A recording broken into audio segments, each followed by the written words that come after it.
क्या करें और कैसे करें। ये काम अवश्य होगा, ऐसा निश्चय करके निरंतर अपने कर्तव्य कर्म के अनुष्ठान में संलग्न रहो। हम लोग गंगा जी जा रहे थे, रास्ता भटक गए तो पहाड़ से पीठ लगाकर चलना पड़ा। कष्ट से डरने वाला लक्ष्य प्राप्त नहीं कर सकता। आगे बढ़कर पीछे हटना काम नहीं मर्दाने का। कष्ट की ओर ध्यान मत दो। सूफी संतों ने कहा ना कि मुड़ना आशिकानों में ना, ये निभानी पैनी है कि जाके गुरु दे द्वारे वापस आंदा की कम, वही वो कह। घबराओ मत, आगे बढ़ते चलो।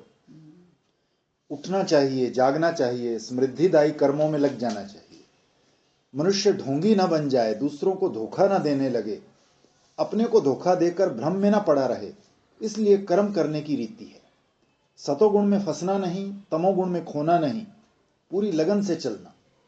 भले ही तुम अद्वैत ब्रह्म को ना जानते हो, भले तुम ये ना जानते हो कि आत्मा अकर्ता है और प्रकृति समस्त कर्म कर रही है, परंतु तुम ऐसे ढंग से कर्म करो कि तुम्हारा मोह छूट जाए। एक विवेक बुद्धि धारण करो। श्रीमद् भगवत गीता में अर्जुन ने भगवान श्री कृष्ण से प्रश्न किया, मैं क्या करूं, कैसे करूं? तो आप निश्चय करके मुझे एक बात कहिए, तद एकम वद निश्चित्य।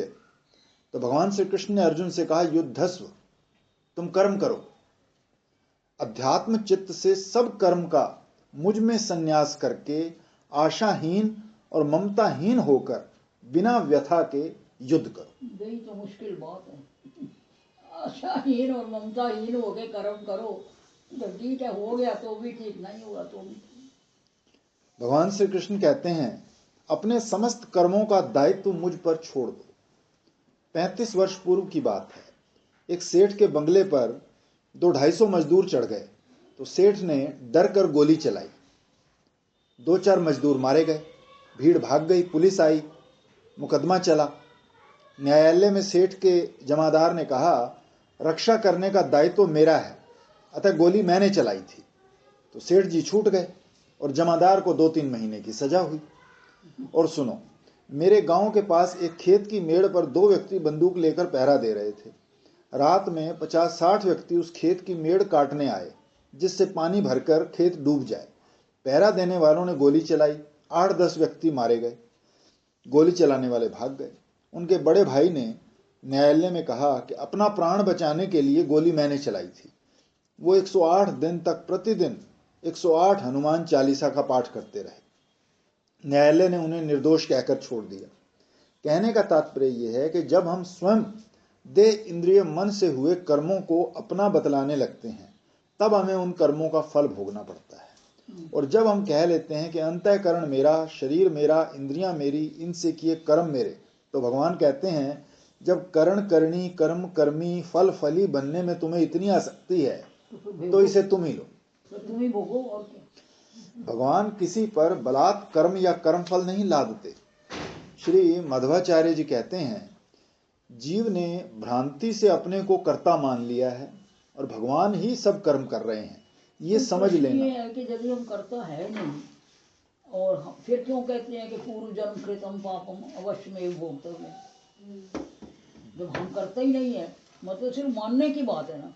हमने पूर्व जन्म जो किए हुए कर्म है उनको मान लिया हमने किए हैं, इसलिए हमको भोगना पड़ेगा। जब भी इस जन्म में हम ये कहना शुरू कर दें कि हमने कुछ किया ही नहीं, तो किया, उसने किया, उसने किया, तो फिर पूर्व जन्म के भी माफ हो जाएंगे। मैं कर्म नहीं करता हूं, ये भाव ही निर्ममत्व है। श्री वल्लभाचार्य जी का कहना है कि सनस्य का अर्थ है आधिदैविक त्याग। बुद्धि से जिसके विषय में निश्चय किया जाता है वो विषय अधिभूत है, जिसके द्वारा निश्चय किया जाता है वो बुद्धि अध्यात्म है। निश्चय और बुद्धि के मध्य एक ज्ञान का प्रकाश है, वो अधिदेव है। ये घड़ी अधिभूत है, इसे देखने वाले नेत्र अध्यात्म है, प्रकाश अधिदेव है। अधिदेव प्रकाश ना हो तो घड़ी दिखेगी नहीं। नेत्र देखते हैं लेकिन प्रकाश के सहारे देखते हैं। ब्रह्म तो घड़ी, नेत्र और प्रकाश तीनों में है। तीनों ब्रह्म में अध्यारोपित हैं। जो नेत्र के द्वारा घड़ी देखे जाने में सहायक हैं, जो बुद्धि के द्वारा निश्चय करने में अनुग्रह करता है, उसे कहते हैं ईश्वर, वो अधिदेव है। आज लोग इसी ईश्वर पर अविश्वास करते हैं। मतलब बेस वो है ना, यदि बेस ना होए तो फिर इंद्रियां देखेंगी कैसे, घड़ी दिखेगी कैसे, मतलब प्रकाश वो है। आप बुद्धि को कर्ता मानते हैं, किंतु बुद्धि में बैठकर उसे सत्ता, स्फूर्ति, कौन दे? प्रेरणा शक्ति देने वाले परमात्मा को भूल जाते हैं। सांख्यवादी संन्यास करता है तो कहता है कर्म प्रकृति के हैं, मेरे नहीं। मैं ना कर्म हूं ना प्रकृति, मैंने कर्म और प्रकृति दोनों का त्याग किया। वेदांती संन्यास करता है तो कहता है मुझ अद्वितीय तत्व में दूसरी वस्तु है ही नहीं। ये कर्म और कर्ता मिथ्या है, माया है। ये श्लोक पढ़ाते हैं संन्यास देते समय। जो ना तो प्रकृति पुरुष का विवेक करे, ना अद्वितीय ब्रह्म में स्थित हो, वो संपूर्ण कर्म ईश्वर के प्रति समर्पित कर दे। ये ईश्वर कहीं बाहर तो बैठा नहीं कि कोई कर्म उठाकर उसे दे देगा। जैसे मिट्टी का कण कण पृथ्वी में अर्पित है, जैसे जल की प्रत्येक तरंग समुद्र में अर्पित है, जैसे सूर्य की सब किरणें सूर्य में अर्पित हैं, जैसे सबका श्वास वायु में अर्पित है, वैसे ही सबका सब कर्म ईश्वर में अर्पित है। इसमें सनस्यमिति विद्धि। तो ये बुद्धि निश्चयात्मक हो जानी चाहिए ना, खाली थ्योरी नहीं रहनी चाहिए। हम लोगों को पता तो सब कुछ है, लेकिन हम जानते तो हैं लेकिन मानते नहीं। लकड़ी की बनी मूर्ति को बालक कहता है ये घोड़ा है, ये हाथी है, और बढ़ई कहता है ये लकड़ी है। इसी प्रकार ईश्वर अतिरिक्त कुछ नहीं है। समस्त कर्म ईश्वर में समर्पित है। देह, इंद्रिय, मन से होने वाले समस्त कर्म अंतर्यामी परमात्मा के प्रति समर्पित हैं। अखंड परिपूर्ण परमात्मा में कर्मों का ज्वार भाटा है। वृत्तियों का उदय विलय, निरोध विरोध, कभी कर्म होता है कभी नहीं होता। जागृत, स्वप्न, सुषुप्ति, समाधि अवस्थाएं ऐसी हैं जैसे समुद्र में ज्वार भाटा आता है। अंतर्यामी परमात्मा ही समस्त कर्मों का आश्रय, प्रेरक, संचालक, निर्वाहक व उद्देश्य है। भगवान शंकराचार्य कहते हैं ये बात छोड़ दो कि सब काम प्रकृति करती है, ये बात भी छोड़ दो कि दृश्य मिथ्या है। वैकुंठ में बैठा परमात्मा लोगों की रक्षा पुष्टि में लगा है। मंदिर में बैठा परमात्मा तुमसे अपनी सेवा के कर्म कराता है, पुष्प चुनवाता है, नैवेद्य बनवाता है, लेकिन समस्त कर्म करवाने वाला तुम्हारे भीतर बैठा है। तुम उसके लिए कर्म कर रहे हो जो संपूर्ण प्रकृति का प्रेरक है, जिसकी प्रेरणा से, जिसके लिए तुम कर्म करते हो, वही तुम्हारे कर्म का फल भोगता है। वही अंतर्यामी प्रेरक महाकर्ता और महाफल भोगता है। तुम केवल सेवक हो, अतः अपना अभिमान मत करो। सेवक का लक्षण है कि गुण तुम्हार समझो निज दोषा, जे ही सब भांति तुम्हार भरोसा। एक सेवक को एक दिन काम करते समय कोई अच्छी बात सूझी, उसने उस सूझबूझ के अनुसार काम करके अपने स्वामी को दिखाया, तो स्वामी बोले बहुत बढ़िया, ये तो तुमने बहुत अच्छा किया, वाह कमाल है। तो सेवक बोला स्वामी ये तो आपके प्रताप से हुआ, इसमें मेरी क्या वाहवाही, आपकी ही कृपा है। तो न्यायिक मानते हैं कि जीव स्वतंत्र करता है। सांख्य के मत में जीव दृष्टा है और प्रकृति कर्त्री है। गीता में दोनों बातें मानी गई हैं।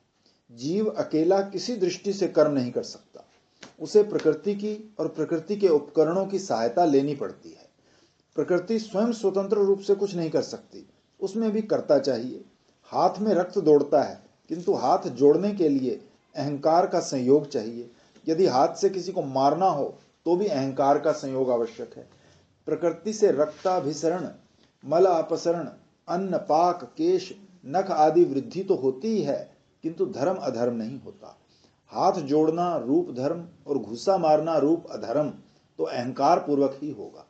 जब हम अपने को कर्म के साथ जोड़ते हैं तब धर्म अधर्म की उत्पत्ति होती है। जब हम अपने को कर्म के साथ नहीं जोड़ते तब कर्म स्वतः होते रहते हैं, और जब बिना कर्ता के शरीर से धर्म अधर्म की उत्पत्ति नहीं होती तब समग्र सृष्टि में सुख दुख की उत्पत्ति के लिए कर्ता की आवश्यकता है या नहीं, अवश्य है।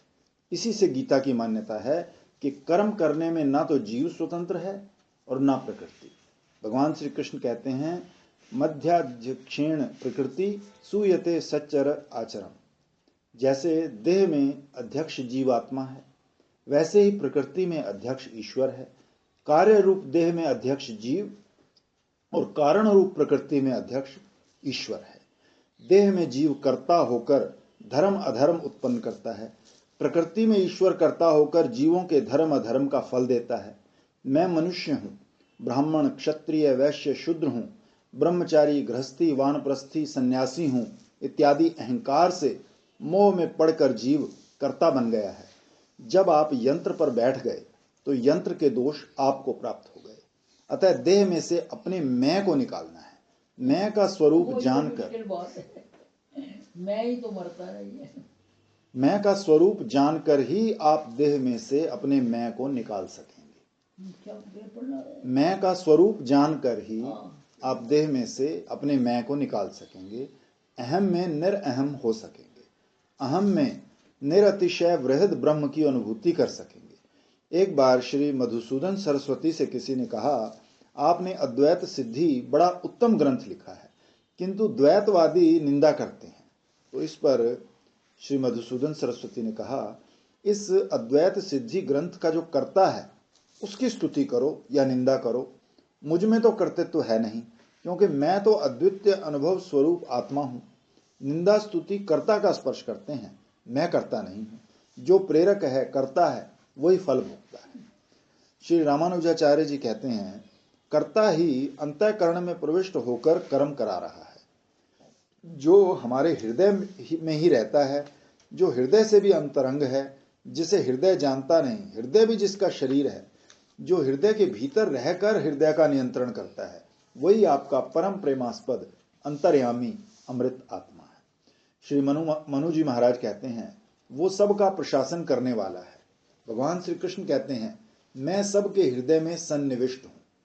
अपनी बुद्धि में ये स्थिर करो, जैसे वायु में तिनके उड़ते हैं, वैसे ही ईश्वर की प्रेरणा से मेरी बुद्धि मन और इंद्रियां काम करती हैं। जैसे सेनापति के आदेश से सैनिक युद्ध करते हैं, वैसे ही ईश्वर की प्रेरणा से मेरी बुद्धि मन इंद्रियां सक्रिय हैं। इससे मुझे कुछ लेना देना नहीं। ईश्वर की प्रेरणा और आज्ञा अनुसार ही मेरी बुद्धि मन इंद्रियां कर्म में प्रवृत्त होंगी। सेवक जो कर्म करता है उसका प्रेरक निर्वाहक फल भोक्ता स्वामी ही होता है। सैनिकों के खान पान की, रहन सहन की, युद्ध सामग्री की व्यवस्था राजा करता है और उनके द्वारा जीते गए राज्य का स्वामी भी राजा होता है। अतः ये कर्म मेरे प्रवर्तक ईश्वर के हैं, मेरे नहीं। इनका फल भी उन्हीं का है, मेरा नहीं। सबके भीतर रहकर सबका शासन वही अंतर्यामी कर रहा है। उसी की प्रेरणा से हम कार्य करते हैं। हृदय में विराजमान वो अंतर्यामी परमात्मा अध्यात्म है। अंतर्यामी परमेश्वर के आश्रित बुद्धि से युक्त होना अध्यात्म चेता होना। ठीक है कि हम ईश्वर की प्रेरणा अनुसार ईश्वर की प्रसन्नता के लिए कर्म करते हैं, किंतु हमें भी तो कुछ चाहिए। हम अपने लिए भी कर्म का थोड़ा फल चाहते हैं। सैनिक गोली चलाने के लिए, दौड़ने या लेटने के लिए, बंदूक धर देने के लिए प्रस्तुत है, परंतु उसे वेतन चाहिए। यजमान पुरोहित से हवन कराता है, यजमान प्रेरक है, घी शक्कर शाकल्य यजमान है, यज्ञ फल उसका है, लेकिन ऋत्विक को दक्षिणा ना मिलनी हो तो वो हवन करने में प्रवृत्त नहीं होगा। कर्म फल के संबंध में भगवान ने कहा, निराशी।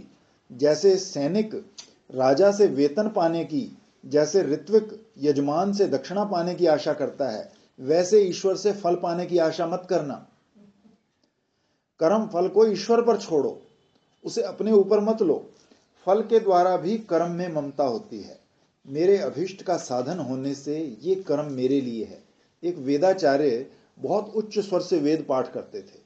किसी यज्ञ में सम्मिलित होना होता तो कहते, आचार्य पद मिलेगा तब सम्मिलित होऊंगा।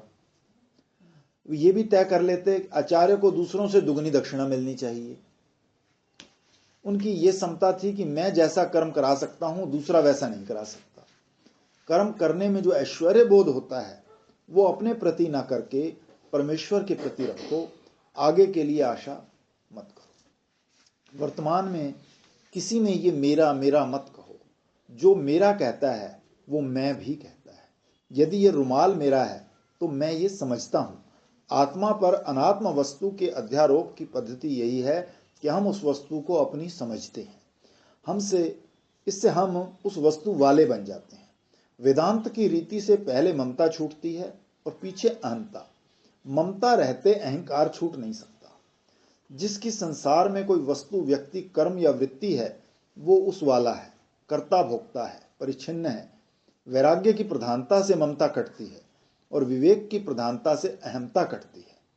ममता छूटना संन्यास है और अहमता छूटना ज्ञान है। ज्वर जोश है, जोश छोड़ दो, होश में आओ। जो बीत जाए उसके लिए जलो मत।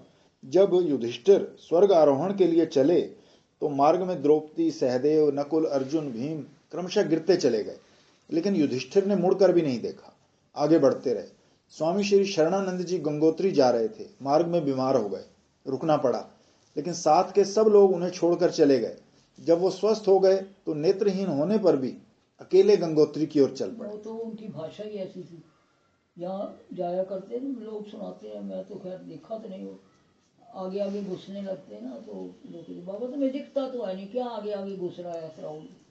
अरे भैया उसको तो दिखता है, वो मुझे देख ले। ट्रेन में खड़े होते अकेले कितनी यात्रा कर लेते थे। कोई कहता बाबा कैसे जाएगा तू इतनी दूर जाए। अरे लाला तेरी आंखें किस काम आएंगी, अभी गाड़ी आ रही है, मुझे चढ़ा देना। ऐसी सारी दुनिया घुमाते थे। आप पहाड़ पर चढ़ रहे हो और ऊपर आकाश की ओर देखने लगे तो गिर पड़ेंगे। मार्ग में चलते चलते किसी धर्मशाला में अच्छा कमरा मिलने पर आप बोले अब तो हम यहीं बसेंगे, तो आप आगे नहीं बढ़ सकेंगे। ऐसा नहीं करना है। किसी में ममत्व करके रुको मत, आगे बढ़ते चलो। आगे के लिए अमुक स्थिति मिलेगी ये आशा मत करो, आगे के लिए भय मत करो। जो बीत जाए, छूट जाए, उसके लिए शोक मत करो। बस दृढ़तापूर्वक निरंतर आगे बढ़ो। परिस्थितियों में संघर्ष करते हुए अपने कर्तव्य कर्म अनुष्ठान में संलग्न रहो। श्री वल्लभाचार्य जी कहते हैं, उन्होंने कर्म फल विषयक त्याग को निराशी कहा, कर्म मेरा है, इस ममता विषयक त्याग को निर्मम शब्द से कहा, और कर्तृत्व विषयक त्याग को विगत ज्वर कहा है। मैं करता नहीं, कर्म मेरा नहीं, कर्म का फल मुझे नहीं चाहिए। यदि आप कहते हो कर्म का फल मुझे चाहिए तो आप पकड़े जाएंगे। प्रायः जब कहीं हत्या होती है तो पुलिस सबसे पहले यह देखती है कि इस व्यक्ति के मरने से किसको सर्वाधिक लाभ होता है। जिसे लाभ निकलने वाला होता है, मिलने वाला होता है, उसे सबसे पहले पकड़ा जाता है।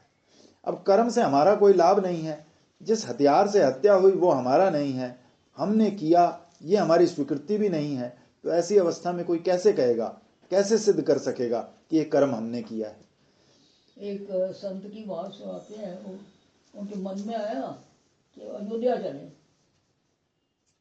उसको ये पता ही नहीं है, वो बरसों सब भगवान का करते, उसको ये पता ही नहीं कि कोई ट्रेन क्या होती है या टिकट क्या होती है। ट्रेन आई, चढ़ गए, अयोध्या पहुंच गए। तो उससे पहले ही रास्ते में एक टिकट वाला आ गया। उसने कहा बाबा टिकट वो क्या होती है? बोले गाड़ी में बैठने की टिकट होती है। अरे गाड़ी राम जी की, तू राम जी का, मैं राम जी का, टिकट क्या होती है? उसे उठा के उतार दिया तो सिपाही ले गए, कचहरी गए। उन्होंने कहा बाबा क्या बात है? उन्होंने कहा देखो जी क्या बात है, हम तो राम जी ने कहा अयोध्या चलो, तो हम राम जी के कहने से ट्रेन में चढ़ गए। ट्रेन में से इन्होंने उतार दिया, हम क्या राम जी ने उतार दिया है।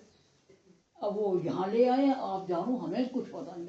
कहते अच्छा बात यह है तुमने तो कुछ किया नहीं, राम जी ने सब किया है। ये लो इतने रुपये, इसकी एक टिकट खरीद लेना और अयोध्या चले जाना, ये भी राम जी ने कहा। ये बढ़िया। जब आशा और ममता छूट जाएगी तब कर्म करने में जोर नहीं लगाना पड़ेगा, बिना तनाव के कर्म होगा। जब तनाव होता है तब कर्तृत्व बड़ा बलवान होता है। जहां कुश्ती दर्शकों की प्रसन्नता के लिए होती है वहां ज्वर कैसा।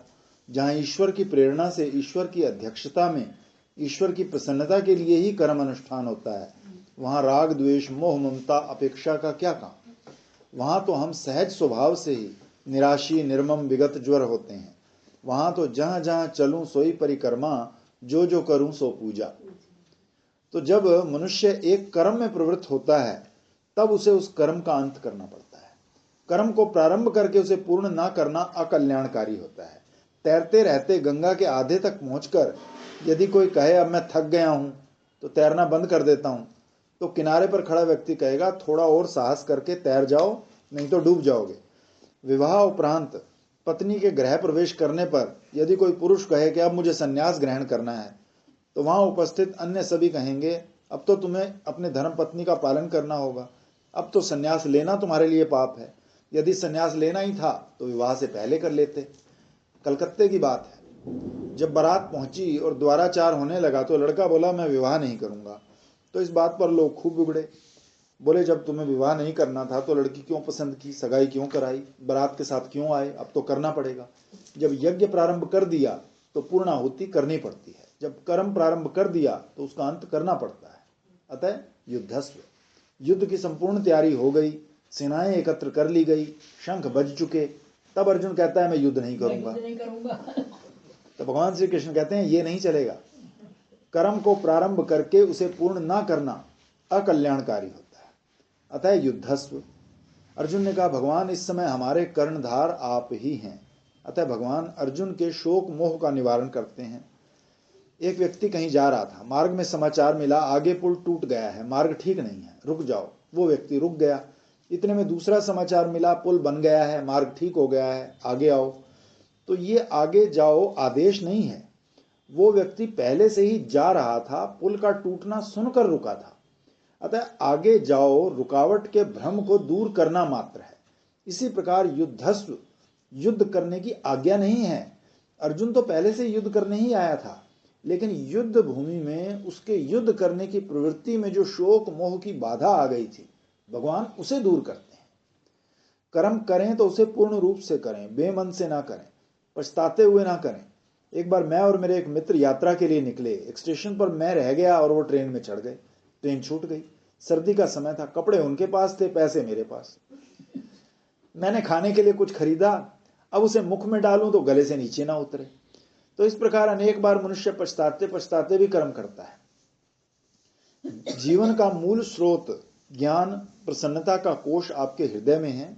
यदि आप स्वयं प्रसन्न नहीं हैं तो बाहर की कोई वस्तु आपको प्रसन्न नहीं कर सकती। हमारे गुरुजी को कोई कहता ना कि बाबा आप हमारे पर प्रसन्न हो, भगवान जी को कहते आप अपने ऊपर प्रसन्न हो तो मैं भी प्रसन्न हूं। यदि कोई स्त्री रोती भी जाए और रोटी भी बनाती जाए तो उसके हाथ की बनी रोटी खाने वाला व्यक्ति सुखी नहीं रह सकता। यदि हृदय में ज्ञान का, आनंद का, प्रेम का उछलता स्रोत ना हो तो जीवन के सब कर्म व्यर्थ हैं। उद्दीप्त आनंद से कर्म करके तुम्हें खुद ही प्रसन्नता नहीं हो रही तो उससे दूसरा का क्या प्रसन्न होगा। उल्लसित ज्ञानी में ही कर्म होता है, शांत निर्विषय ज्ञान में कर्म नहीं होता। अतः आप जिससे व्यवहार करें उसे प्रेम दें, प्रेम लेने को व्यवहार ना करें। जिससे मिलो उसे प्रेम दो, हंसकर बोलो, मधुर बोलो, बाण भी चलाओ तो प्रेम से भरकर। द्वेष भूषित हृदय से बाण मत मारो। देखो दुख जितना है मूर्खता से है, जो अचित है वही अनानंद है, जो अनानंद है वही अचित है। दुख और अज्ञान प्रायवाची शब्द हैं, वही मृत्यु है। अपने आत्म स्वरूप में न मृत्यु है, न अज्ञान, न दुख। अज्ञान मिट जाए तो न मृत्यु न दुख। भले कठोर तपस्या करो, पर्वतों से कूद कर मरो, तीर्थों में घूमो, वेदों को रटो, बड़े बड़े यज्ञ करो, शास्त्रार्थ करो, किंतु श्री हरि को अपनाए बिना कोई भी मृत्यु से पार नहीं होता। भगवान शंकराचार्य ने उक्त श्लोक का उत्तरार्ध इस प्रकार दिया है कि कुछ भी कर लो किंतु ब्रह्म आत्मैक्य बोध के बिना 100 जन्मों में भी मुक्ति नहीं हो सकती। भगवान श्री कृष्ण ने अर्जुन से कहा अध्यात्म चित्त से सब कर्म का मुझ में संन्यास करके आशाहीन व ममताहीन होकर बिना व्यथा के युद्ध करो। भगवान श्री कृष्ण के इस मत का विस्तृत विवेचन पूर्व पृष्ठों में आपने पढ़ा। भगवान श्री कृष्ण के मत का अत्यंत गहन गंभीर रूप से सूक्ष्म अध्ययन किया। आइए अब हम लोग क्रमशः आगे बढ़ें और भगवान श्री कृष्ण अपने मत में हम लोगों की श्रद्धा उत्पन्न करते हैं। भगवान कहते हैं कि जो मनुष्य मेरे इस नित्य मत पर नित्य स्थिर रहते हैं, और जो मेरे मत के प्रति श्रद्धावान और अनसूयु हैं वो भी कर्म से छूट जाते हैं। भगवान श्री कृष्ण कहते हैं ये मेरा मत नित्य है, ये सर्वदेश सर्वकाल और सर्व जाति के लिए है। ये सिद्धांत कालिक नहीं है, ना कोई सतयुग में मानने योग्य हो कि कलयुग के लिए हो, या कलयुग में मानने योग्य ना हो या हो, ऐसा कुछ नहीं है। जैसा स्मृतियों में कलिवर्ज्य प्रकरण है, ये नित्य आचरण करने का है। ये 1 घंटे का या 1 दिन करने का आचरण नहीं है। कर्म में अधिकारी का विचार होना चाहिए। बृहस्पति सब के लिए ब्राह्मण होना आवश्यक है, और राजसूय या अश्वमेघ यज्ञ के लिए क्षत्रिय का होना आवश्यक है। भगवान कहते हैं कि मेरे द्वारा बतलाए गए इस निष्काम कर्म अनुष्ठान रूप नित्य यज्ञ के अधिकारी ये सब मनुष्य हैं, सब है। जो ज्ञान प्रमा के विषय में नित्य नूतन है, जिनमें नित्य नए आविष्कार करने वाली प्रज्ञा है। श्रद्धा अरुंधति है। श्री मध्वाचार्य जी कहते हैं श्रद्धा आस्तिकता का भाव है। गुरु शास्त्र ईश्वर में श्रद्धा होनी चाहिए। भगवान श्री कृष्ण कहते हैं अर्जुन, श्रद्धा रहित होकर जो हवन दान तपस्या या कोई कर्म किया जाता है उसे असत कहा जाता है। उसका ना परलोक में कोई फल मिलता है ना इस लोक में। श्रद्धा हृदय के अभिमान मल को दूर करने वाली जड़ी है। श्रद्धा मनुष्य को निरभिमान बनाती है। निरभिमान व्यक्ति ही ज्ञान प्राप्त करता है। जब तक तुम विद्या बुद्धि का अभिमान त्याग नहीं देते तब तक तुम कोई नई बात नहीं सीख सकते। श्रद्धा ही विद्या बुद्धि बल रूप गुण परिवार पद आदि के अभिमान को दूर करने वाली महौषधि है। मैं घट जानता हूं, मैं पट जानता हूं, मैं अमुक विद्या जानता हूं, ये विशेष विशेष पदार्थों के ज्ञान की वृत्ति अभिमान में जुड़ती है। इसका नाम ज्ञान नहीं है। ज्ञान अनारोपिताकार तत्व है। ज्ञान वो है जिसमें अभिमान एक प्रतीति है। जागृत स्वप्न सुषुप्ति का अभिमान ज्ञान में प्रकाशित होता है। ज्ञान अभिमान के अधीन नहीं है। अभिमान ज्ञान से सत्तावान है। ज्ञान की एक स्फूर्ति का नाम अभिमान है। अभिमानी पुरुष तत्वज्ञानी के चरणों में बैठकर ज्ञान प्राप्त नहीं कर सकता। अभिमान दूर होते ही ईश्वर प्रकट होता है, और अभिमान निवृत्ति का उपाय है श्रद्धा।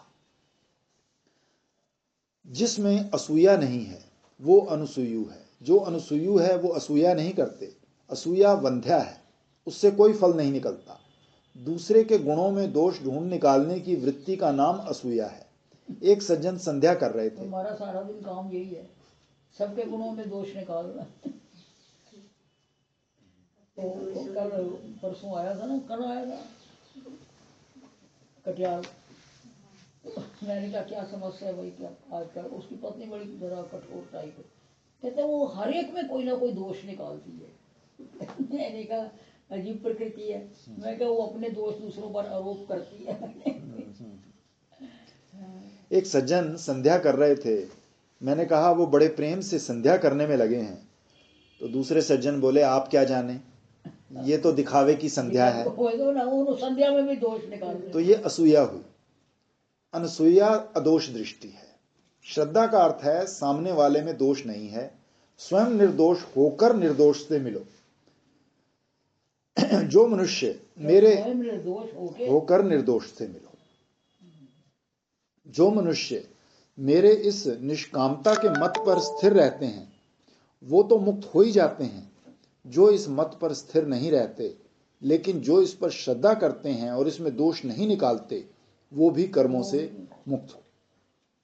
भगवान श्री कृष्ण के मत में गुण ही गुण है।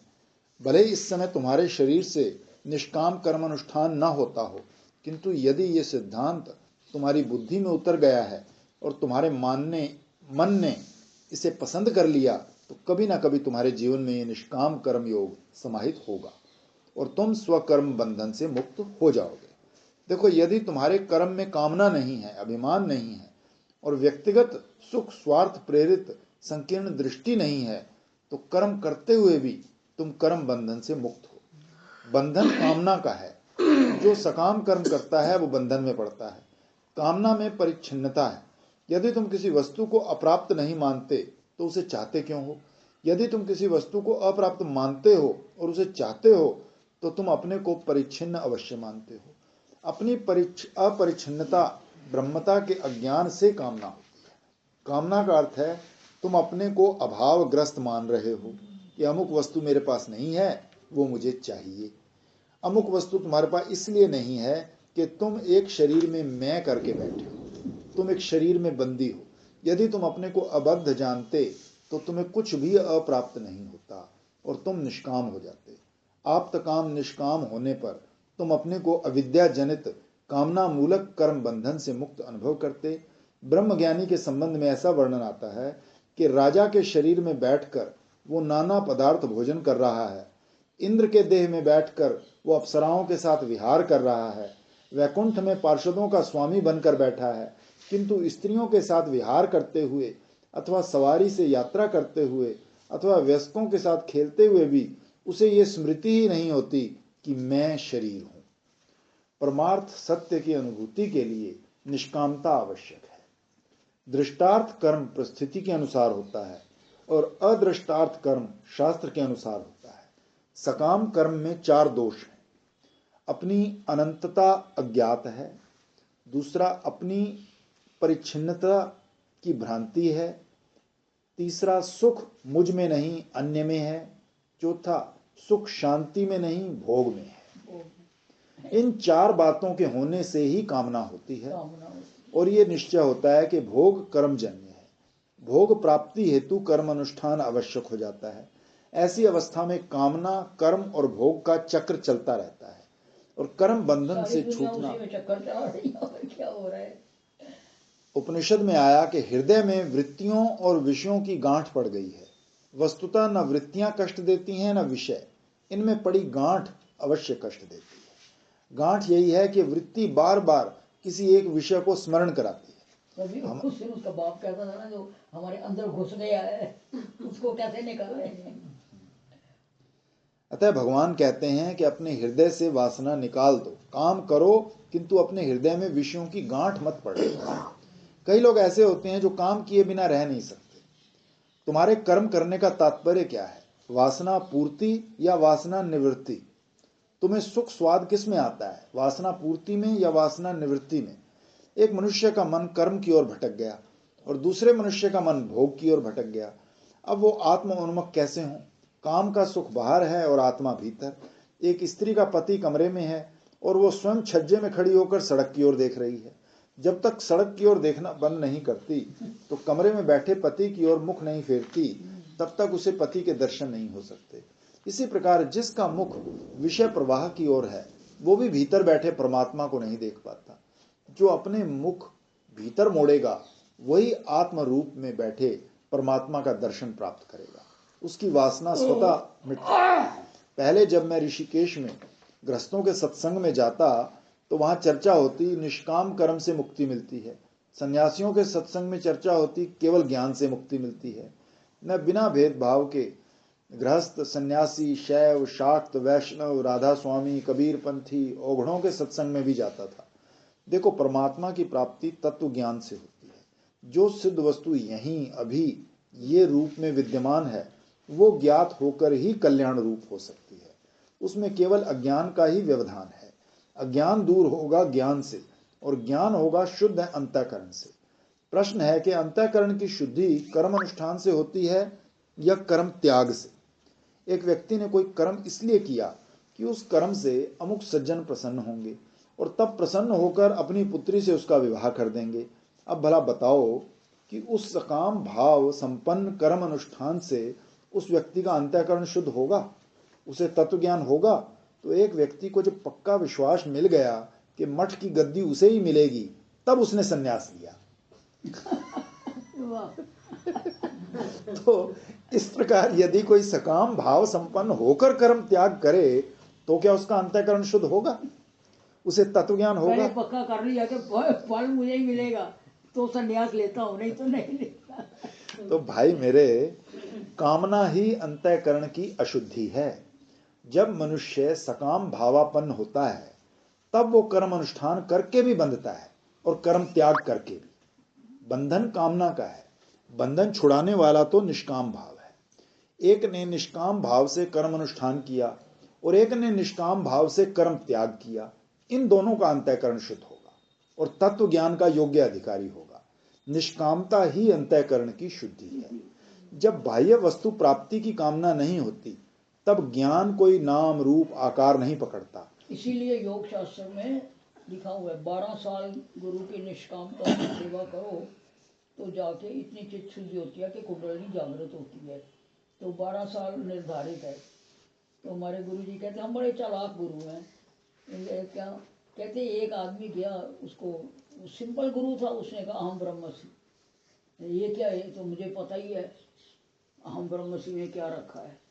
तो मेरे जैसे चालाक गुरु के पास कैसे आया? उसने कहा भाई हम बता तो देंगे भगवान कैसा है, कैसे मिलेगा, लेकिन पहले सेवा करनी पड़ेगी 12 साल। तू फलां से आया। कहते हम जानते थे कि वो आदमी पहुंचा हुआ है जिसने कहा हम ब्रह्मस्मि, पर सिंपल था। तो इसलिए तो 12 साल पहले सेवा कर, तो तेरे को खाना पीना जहाँ तू बैठे तो वहीं में। उसको 12 साल चावल बीनने को लगा दिया। 12 साल बाद वो आया तो कहते देव, कहते हम ब्रह्मस्मि। कहते अरे ये तो उसने भी कहा था। कहते लेकिन अब तेरे को फलेगा, तुम 12 साल में इतने खाली हो गए। ज्ञान दर्पण के हमारे गुरु जी कहते हैं हम बड़े चालाक हैं, हम पहले थोड़ा सा अनुभव दे देते हैं। कहते हैं 12 साल सेवा करो। मेरे को 11 साल हो गए थे जब वो पधारे, तो बोल के गए थे 1 साल यहाँ और सेवा करना, फिर तुमको तुम्हारी लाइन मिल गई। ज्ञान दर्पण के समान है। कामना उसमें चित्रांकन कर देती है। जब कामना नहीं होगी तो चित्रांकन नहीं होगा। भले टेप रिकॉर्डर घूमता रहे, यदि टेप नहीं लगा है तो रिकॉर्ड कैसे होगा? अतः जिनमें कामना नहीं है वो तो कर्म बंधन से मुक्त होते ही हैं, किंतु जो इस निष्कामता के मत पर श्रद्धा करते हैं और इसमें दोष नहीं निकालते वो भी कर्मों से मुक्त हो जाते हैं। अब भगवान विपरीत स्थिति बतलाते हैं कि जो मनुष्य इस मत पर श्रद्धा नहीं करते,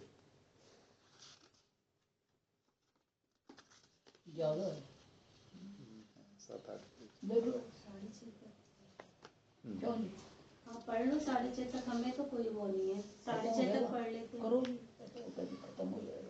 अब भगवान विपरीत स्थिति बतलाते हैं कि जो मनुष्य इस मत पर श्रद्धा नहीं करते, इसमें दोष निकालते हैं और इसका आचरण नहीं करते, उनका क्या होता है? जो मेरे मत में असूया करते हैं, इस पर स्थित नहीं होते, उन सर्व ज्ञान विमूढ़ मूर्खों को नष्ट हुआ ही समझो। जो मेरे इस नित्य मत पर नहीं चलते, उन मनुष्यों की बात सुनो, उन्हें कोई ज्ञान होता ही नहीं है। वो ना तो ठीक देखते सुनते हैं, ना ठीक बोलते चलते हैं। वो सब विषयों में अत्यंत मूर्ख होते हैं। ऐसे व्यक्ति जहां जाना चाहते हैं उसी के मार्ग से दूर रहते हैं। एक दिन एक सज्जन मेरे पास आए। उन्होंने कहा चौपाटी जाकर अमुक काम करके आओ। वो बोले मैंने तो कभी चौपाटी देखी नहीं। तो मैंने कहा प्रसिद्ध स्थान है, किसी से पूछ लेना। वो बोले मुझे तो डर लगता है। अब जो चलना ही नहीं चाहते वो विमूढ़ हैं। उनका अनुष्ठानहीन जीवन तो निकम्मा है। वस्तुतः अपने आप तक, अपने घर तक पहुंचने का मार्ग है ये निष्कामता। इसमें भला भूलने का क्या भय? किंतु जो इसी में दोष निकालेंगे वो तो भटकते ही रहेंगे। वो नष्ट हैं, उन्हें अपने आप का दर्शन नहीं होगा। क्यों? क्योंकि वो असावधान है। तो एक व्यक्ति ने भांग पी, नशे में वो हट करने लगा, नौका मंगवाओ, मुझे नदी के उस पार अपने घर जाना है। तो लोगों ने समझाया तुम्हारा घर तो इसी पार है। वो बोला तुम लोग मुझे धोखा दे रहे हो, तुम ठग लगते हो। जो श्रद्धालु नहीं है वो मूर्छित है। जब नन्हा बच्चा अपने पिता का हाथ छोड़ देता है तब पिता स्वयं उसका हाथ पकड़ लेता है। श्री कृष्ण हमारा हाथ पकड़कर हमें चलाना चाहते हैं। इस निष्कामता के मत पर अश्रद्धा मत करना, इसमें दोष मत निकालना। जो इस पर श्रद्धा नहीं करते उन्हें मूर्छित समझो, जो इसमें दोष निकालते हैं उन्हें नष्ट प्राय समझो, जो इस पर स्थित नहीं होते उन्हें सब विषयों में मूर्ख समझो। जो श्रद्धा नहीं करते वो विवेक बुद्धि से रहित हैं।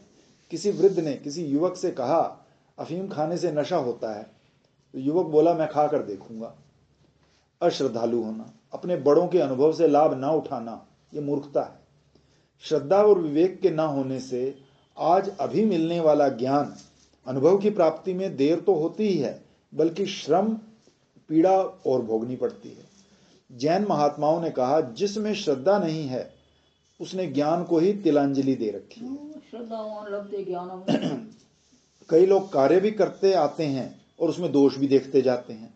भाई मेरे, यदि तुम्हें किसी काम में दोष दिखता है तो उस काम को क्यों करते हो? श्रुति में कर्म शब्द अन्न ब्रह्म के रूप में आया है। अन्न का आदर करो, अर्थात जो भी कर्म करो उसे आदर पूर्वक करो। यदि तुम अपने शत्रु से मुस्कुरा कर प्रेम से बोलते हो तो तुम्हारी आधी जीत हो गई। और यदि तुम अपने शत्रु को अपने घर ले आकर अपने से ऊंचे आसन पर बिठाकर मान सम्मान देते हो, प्रेम पूर्वक खिला पिलाकर सेवा सत्कार करते हो, तो तुम्हारी पूरी जीत हो गई। तुम्हारी पूरी जीत हो गई। हम लोग अपनी वाणी के दोष से लोगों को अपना शत्रु बना लेते हैं। स्वार्थी व्यक्ति ऐसी भूल सब कामों में करता है। लोग दूसरों को भोजन तो दे देते हैं, जल भी पिला लेते हैं, किंतु तिरस्कार पूर्वक। खिलाते पिलाते समय भी बेझिझक कह देते हैं, कहां से टपक पड़े, न जाने कहां से चले आते हैं। एक बार सुना है ना, कहां से आ गया, अब रोटी बनानी पड़ेगी, अब ये करो, अब वो करो। तो वो उस व्यक्ति के हृदय में बैठे ईश्वर का तिरस्कार करते हैं। हाँ। ठीक है कि व्यक्ति अपने कर्म से दरिद्र होता है, किंतु उसको अपमानित और दुखी करने का अधिकार तुम्हें कहां है? जिसे फांसी का दंड मिला है, जिसे 2 घंटे बाद फांसी होना है, उसे यदि कोई जेल का व्यक्ति एक डंडा या चपत मारे तो वो दंड का भागी होगा या नहीं? देखो, भोग के लिए मनुष्य नहीं है, मनुष्य के लिए भोग है। कर्म के लिए मनुष्य नहीं है, मनुष्य के लिए कर्म है। जो लोग काम भी करते जाते हैं, उसकी निंदा भी करते जाते हैं, दोष भी देखते जाते हैं, वो तो जीवित ही नरक में है और मरकर तो जाएंगे कहां? तो मनुष्य यदि भोग वासना से रहित स्थिति की कल्पना ही ना करता हो, स्वार्थ ही स्वार्थ देखता हो, तो क्या वो ईश्वर को समझ सकेगा? वो तो समझेगा ईश्वर ने भी किसी भी प्रयोजन से ही सृष्टि की है, तो वो दोष दृष्टि से मुक्त नहीं होगा। जो स्वयं निष्काम कर्म नहीं कर सकता, वो दूसरे को भी निष्काम भाव नहीं समझ सकता। एक दिन चीलों का झुंड एकत्र था। वो सब मांस युक्त हड्डियों पर छीना झपटी कर रहे थे। ऊपर से हंसों की पंक्ति निकली। चीलों को लगा हंस बलवान है, वो कहीं हमारी हड्डियां ना छीन लें। अतः वो अपने पंजों और चोंचों में हड्डियां लेकर भागने लगे। जब हंसों ने चीलों से इस तरह भयभीत होकर भागते हुए देखा तो वो बोले, तुम सब डरो मत, हम तो मानसरोवर वासी हैं, हम तो कमल नाल और मोती चुगने वाले हैं। लेकिन चीलें भाग गई। उन्हें विश्वास ही नहीं हुआ कि हंस उनसे उनका आहार नहीं छीनेंगे। निष्काम कर्म ना करने वाला व्यक्ति समझता है जैसे मैं प्रत्येक कर्म स्वार्थ से करता हूं, वैसे ही सब करते हैं। ऐसे लोगों की दृष्टि में संसार में कोई सत्पुरुष है ही नहीं। सब स्वार्थी हैं, सब भोगी हैं। जब व्यक्ति स्वयं निष्काम कर्म करने लगता है। आशा ने सुना है, एक सब्जी लेने गई तो उसके ऊपर 2 आदमी लड़ रहे हैं, सब्जी बेचने वाला और खरीदने वाला। मैंने कहा क्या झगड़ा है? वो कहे मैं 20 रुपये दिए हैं, वो कहे वो नहीं दिए। कहती मैं 2 साल में देखती रही, फिर मैंने एक 20 रुपये निकाले और दे दिए। तो वो चला गया लेके, जो कह रहा था मैंने दिए हैं। सब्जी वाला भी मान गए। तो उस सब्जी वाले ने पूछा उससे, मैडम आपको क्या मिला, 20 रुपये निकाल बिना कुछ खरीदे झट से दे दिए? कहते 20 देने से जो तेरे माथे पर और उसके माथे पर हंसी की रेखा आई ना, वो मेरे को सब कुछ मिल गए। ये 20 रुपए में तुम दोनों का झगड़ा गाली गलौज खत्म हो गया। जब व्यक्ति स्वयं निष्काम कर्म करने लगता है तब वो सोचता है जैसे मैं बिना स्वार्थ कर्म करता हूं, दूसरे भी निस्वार्थ कर्म ही करते हैं। पापी सर्वत्र पापम आशंकते। जिसके हृदय में पाप भरा है उसे सर्वत्र पाप ही दिखता है। इसे गंगा से निर्मलता, मंदिर से आस्था, यज्ञ ध्यान से त्याग भाव, सत्संग से सद्बुद्धि की प्राप्ति दिखाई ही नहीं पड़ती। वस्तुतः जो मनुष्य निष्काम मार्ग पर नहीं चलता वो अपने जीवन में कोई उत्तम कर्म नहीं कर सकता। देखो, अविद्या कामना कर्म फल बंधन का चक्र अनादिकाल से चल रहा है। अब क्या कहें, यदि तुम सचमुच बंधन से मुक्त होना चाहते हो तो स्वयं की पूर्णता का, अद्वितीयता का अनुभव करो। स्वस्वरूप की ब्रह्म अनुभूति से कामना वासना समूल नष्ट हो जाती है। तुम इस संपूर्ण चराचर सृष्टि के कल्याण की दृष्टि से प्रेरित होकर कर्म करो। अपनी समस्त योग्यता का पूर्ण उपयोग व विकास करो। तुम श्रद्धावान और अनुसूयु बनो। भाई मेरे, निरभिमान, निष्काम, निर्वासन हृदय सम्मान होकर कर्म अनुष्ठान करो, फिर देखो बंधन कहाँ है।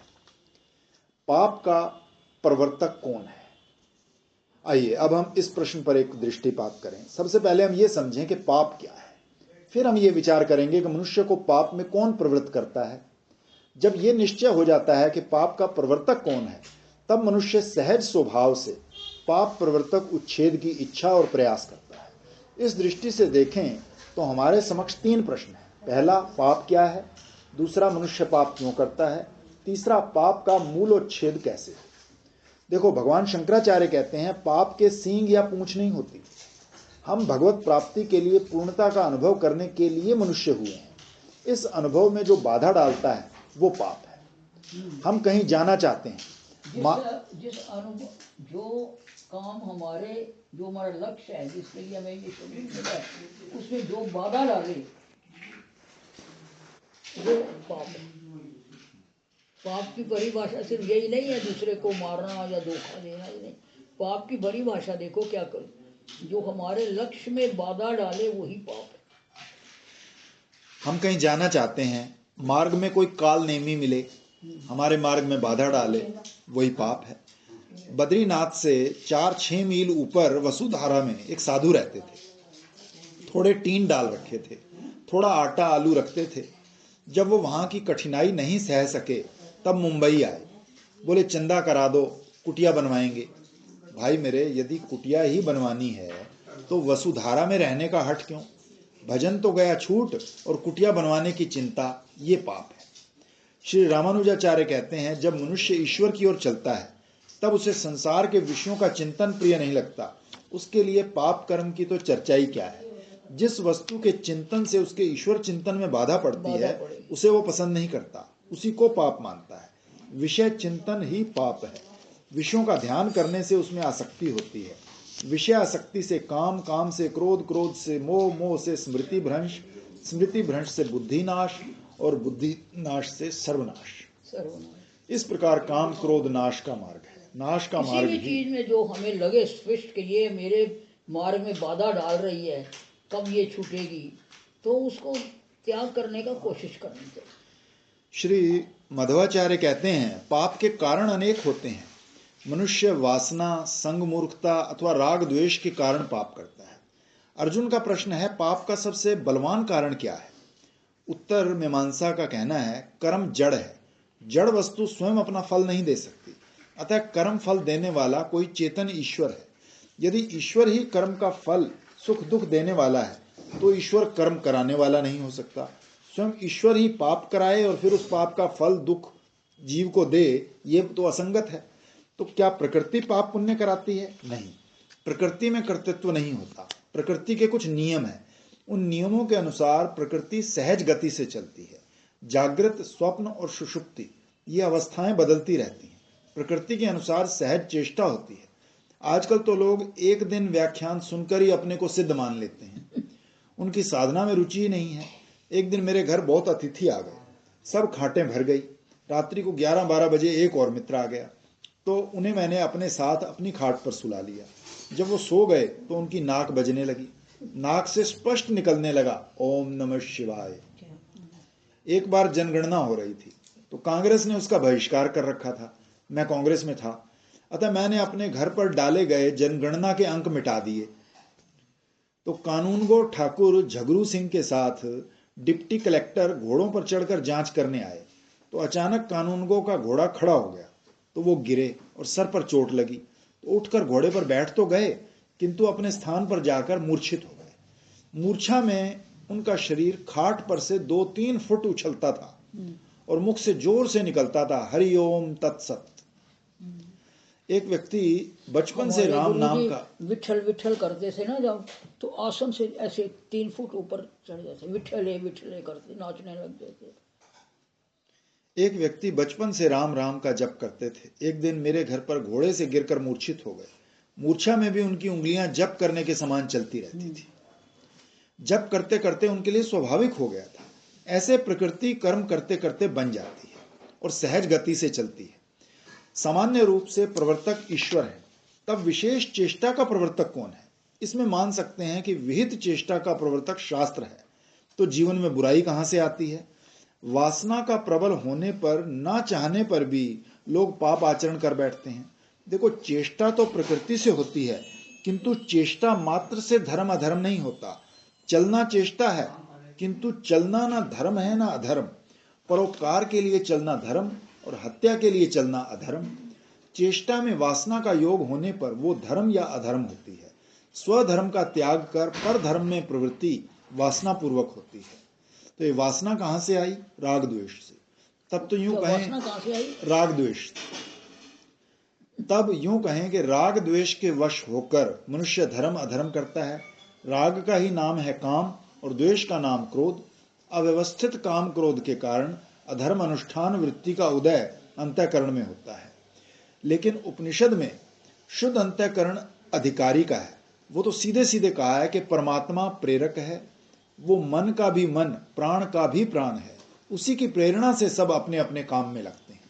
गीता में भगवान श्री कृष्ण ने कहा, अर्जुन, सब प्राणियों के हृदय में उपस्थित रहकर ईश्वर अपनी माया से उन्हें यंत्र आरूढ़ के समान घुमा रहा है। ये तो सबके सामान्य संचालन की बात है। प्रश्न ये है कि हमारे मन में पाप वासना आती है, वो यंत्र के प्रति प्रेरणा है या यंत्र की खराबी है? देखो, परमात्मा, प्रकृति, लोहा, बिजली से मशीन में आग नहीं लगती। आग इसलिए लगती है कि मशीन बिगड़ गई है, मशीन में दोष आने से आग लगती है। बिजली सब मशीनों को चलाती है, बिजली बल्ब को प्रकाश देती है, पंखे को गति। यदि मशीन बिगड़ी हो, आग लग जाए, तो इसमें बिजली का दोष नहीं है, अपितु मशीन का है। इसी प्रकार ईश्वर सबका संचालक है, किंतु अंतःकरण के अनुरूप उसे चलाता है। और बिगड़ी मशीन का लक्षण है अव्यवस्थित काम क्रोध अथवा राग द्वेष जनित प्रबल वासना वेग। जैसे जब पंखे में धूल जम जाती है तो पंखा जल जाता है, वैसे जब परमात्मा द्वारा प्रेरित प्रकाशित अधिष्ठित अंतःकरण में वासनाएं घुस जाती हैं तब पाप प्रवृत्ति होती है। जैसे बेगार में पकड़कर कोई पाप कराए, वैसे उद्दंड वासना संबंध से पाप कर्तव्य आया है। विज्ञानमय कोश में कर्ता में अहम संज्ञा आती है। ये परिच्छिन्नता अविद्या से आती है। पाप का प्रवर्तक कौन है ये जानकर क्या करोगे? पाप प्रवर्तक को जानकर उसके उच्छेद का यत्न करो। पाप का पहचान ये है कि वो भजन छुड़ा देता है, ईश्वर प्राप्ति के लक्ष्य का विस्मरण करा देता है। जो मनुष्य चोरी, अनाचार, परस्वापहरण इत्यादि पाप कृत्यों में संलग्न रहेगा वो ईश्वर चिंतन से विमुख हो जाएगा। सत्य तो ये है कि उन भगवान विष्णु को भूल जाना ही विपत्ति है और उन श्री नारायण को याद रखना ही संपत्ति है। अंदर मत लाया करो, रखो। ईश्वर चिंतन में बाधक विषय चिंतन ही पाप है। इस पाप का प्रवर्तक है वासना। अतः अंतःकरण को निर्वासन करने का प्रयत्न करना चाहिए। जो मनुष्य वासना निवृत्ति से प्रसन्न होता है वही इस जीवन में जीवन मुक्त हो सकता है। जो मनुष्य वासना पूर्ति से प्रसन्न होता है वो वासना अनुसार जन्म लेता है, उसका जीवन वर्तमान शरीर में पूरा नहीं होता। अतः वासना मिटाने का प्रयत्न करना चाहिए। वासना के मूलोच्छेद का एकमात्र सफल प्रयत्न है ब्रह्म आत्मैक्य अनुभूति। वासना का कारण है काम, क्रोध का कारण है राग द्वेष, राग द्वेष का कारण है अहंकार, अहंकार का कारण है परिच्छिन्नता की भ्रांति, भ्रांति का कारण अज्ञान। अतः मूलतः आत्मा की ब्रह्म से एकता के अज्ञान के कारण ही मनुष्य वासना अनुसार पाप प्रवृत्त होता है। अब और क्या कहना। अपने परिपूर्ण अविनाशी अखंड एक रस अद्वितीय सच्चिदानंद परब्रह्म परमात्मा समरूप में प्रतिष्ठित होने का सफल प्रयास करिए। ब्रह्म अनुभूति प्राप्त करके पाप प्रवर्तक अविद्या, अस्मिता, राग, द्वेष, वासना का मूलोच्छेद करिए। यही मानव जीवन की कृतकृत्यता है।